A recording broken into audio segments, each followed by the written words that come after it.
ఒకసారి endoscopic spine surgery అయిన తర్వాత మళ్ళీ మళ్ళీ రిపీట్ అయ్యే ఛాన్సెస్ ఏమైనా ఉంటాయి?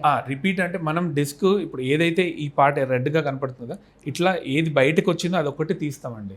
ఓపెన్లో కూడా అంతే తీస్తారు. మొత్తం ఇదంతా తీస్తే ఇన్స్టెబిలిటీ వస్తుంది. సో మనం ఎంతవరకు అవసరం ఉందో అంత తీసేస్తాం. నర్వ్ రూట్స్ ఫ్రీ అంటే స్పైనల్ కార్డ్ ఫ్రీ అయ్యే వరకు మనం సర్జరీ చేస్తారు ఎక్కడైనా. మళ్ళీ పేషెంట్ అదే పని చేయడం, లేదా హెవీ వెయిట్ ఎత్తడం, లేదా ఏదైనా జర్క్ రావడం, దానివల్ల మళ్ళీ రికరెన్స్ అయ్యే ఛాన్సెస్ ఉంటాయి.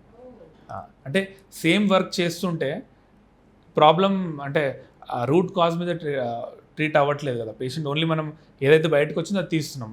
వాళ్ళు మళ్ళీ జిమ్కి వెళ్ళడం, మళ్ళీ బరువులు ఎత్తడం అలాంటి ఏమైనా పనులు చేస్తే మళ్ళీ రికరెన్స్ అయ్యే అవకాశం ఉంది. ఈ లెవెల్ కాకపోయినా ఇంకో సైడ్ అంటే ఇంకో పైన ఉన్న డిస్క్ బయటికి రావచ్చు. సో ఆ ప్లేస్ లో కాకుండా ఇంకా వేరే ప్లేస్ లో కూడా వస్తుంది. ఎక్కడెక్కడ డిస్క్లు అన్ని బయటకు వచ్చి ఛాన్సెస్. సో జాగ్రత్తగానే ఉండాలి. ఒక్కసారి నడుము నొప్పి వచ్చిందంటే దాన్ని కేర్ఫుల్ గానే మనం ట్రీట్ చేయాలి, కానీ అక్కడ వరకు వెళ్ళకూడదు.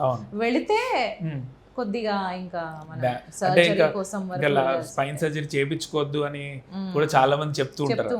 అట్లా ఏమి ఉండదు. అంటే అది పాతకాలంలో ఏదైనా కొంతమందికి ఏమవుతుందంటే యాక్సిడెంట్ అయిన తర్వాత ఆల్రెడీ డ్యామేజ్ అయిన పేషెంట్కి ఆపరేషన్ మనం జస్ట్ స్పైన్ స్టెబిలైజేషన్ కోసం చేస్తాం.